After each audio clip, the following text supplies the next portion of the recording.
Question है आपके सामने, a conducting wire connects to चार metallic sphere A and B of radii R1 and R2 respectively. तो यहां पर आपके सामने दो स्फीयर्स हैं, एक R1 है रेडियस इसकी, एक का नाम A है और एक का नाम B है। एक की रेडियस यहां पर R1 दी हुई है और एक की रेडियस यहां पर R2 दी हुई है।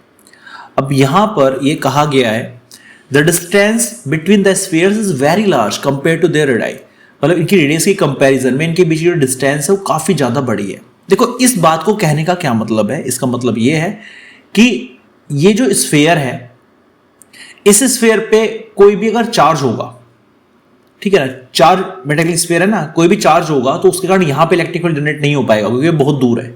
और ऐसे ही जो यहां पे इलेक्ट्रिक फील्ड जनरेट होगा इसके कारण, इस चार्ज स्फीयर के कारण यहां पर कोई इलेक्ट्रिक फील्ड जनरेट नहीं हो पाएगा। तो ये आइसोलेटेड है, अपने अपने से मतलब रखेंगे, इन्हें एक दूसरे से कोई मतलब नहीं है। तो ये डिस्टेंस का आएगा, ये स्टेटमेंट का बस यही मतलब है। आपको रेशियो फाइंड करना है E अपॉन EB। जो A की सरफेस पे इलेक्ट्रिक फील्ड होगा और जो B की सरफेस पर इलेक्ट्रिक फील्ड होगा, उनका आपको रेशियो फाइंड करना है। इतना सा काम आपको करना है। एक चीज में कहा गई है कि शुरुआत में एक कंडक्टिंग वायर से दोनों कनेक्ट हुए रखे हैं। पहले लाइन में बता दिया गया था दोनों के दोनों एक कंडक्टिंग वायर से कनेक्ट है।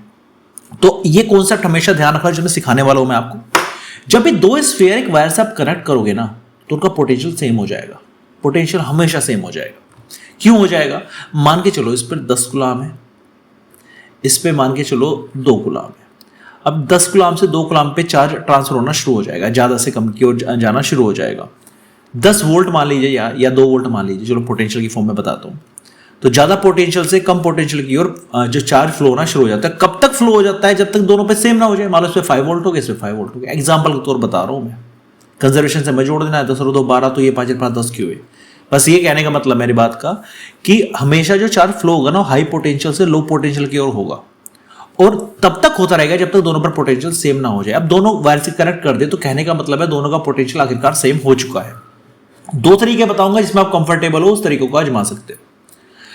एक बेसिक कॉन्सेप्ट और है गोस की, जो थर्ड एप्लीकेशन है। कोई चार्ज स्फीयर है या मेटेलिक शेल है, उसके कारण सेंटर पर, इसके कारण r डिस्टेंस पर p पॉइंट पर इलेक्ट्रिक फील्ड कितना होता है? 1/4 pi epsilon node Q upon small r square. Sphere की बात, इसके सरफेस की बात करूं तो बस स्मॉल r की जगह कैपिटल R आ जाएगा, इक्वल्स हो जाएगा 1/4 pi epsilon node Q upon capital R square. और अंदर इलेक्ट्रिक फील्ड कितना हो जाएगा? अंदर हो जाएगा 0। तो यहां पर केस कौन सा बन रहा है? यहां पर सरफेस पे पूछा है। देखो ये सरफेस पे फॉर्मूला क्या लगेगा? 1/4 pi epsilon node Q upon R square. तो E का जो फॉर्मूला मैं लूंगा यहां पे, E हो जाएगा 1/4 पाई एप्सिलॉन नोड, इस पर चार्ज में ज्यूम कर रहा हूं Q है अपॉन R1 स्क्वायर। ऐसे EB क्या हो जाएगा?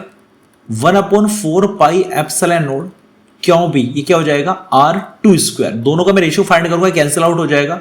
तो EA अपॉन EB यहां पर आ जाएगा QA upon QB into R2 upon R1 का होल स्क्वायर।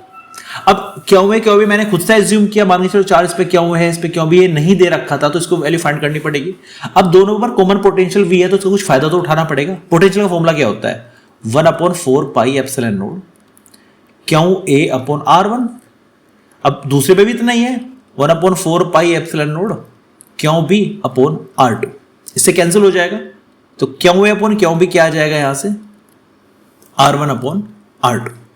बस ये वैल्यू आपको यहां पे पुट करनी है। तो ये हो जाएगा EA अपॉन EB हो जाएगा, QA की जगह क्या रखना है? R1 अपॉन R2 इंटू, और बाद में क्या है? R2 अपॉन R1 का स्क्वायर। कैंसिल कर दो, R2 से R2 कट गया, R1 से R1 कट गया, तो आंसर आ गया R2 upon R1। The right answer is B। Option B यहां पर सही हो जाएगा। ऑप्शन बी यहां पर सही हो जाएगा। तो एक तो ये हो गया तरीका। अब दूसरा तरीका क्या है कि अगर आप चाहते हो कि भाई साहब मुझे तो ऐसा सॉल्यूशन चाहिए बिल्कुल शॉर्टकट में, इतना टाइम मेरे पास नहीं है और थोड़ा सा इतना, बस ये बात ध्यान रखना पोटेंशियल सेम होगा, तो भाई साहब आप ये लगा लो, ये क्या हो जाएगा? VA upon RA। ये फॉर्मूला पढ़ रखा होगा V अपॉन D का। और EB क्या हो जाएगा? VB upon RB।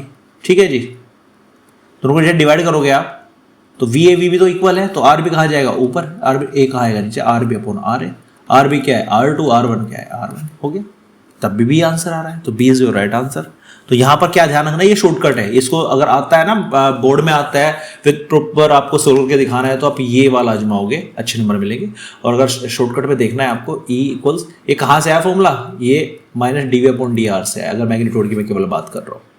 तो बी ऑप्शन यहां पर सही हो जाता है R2/R1।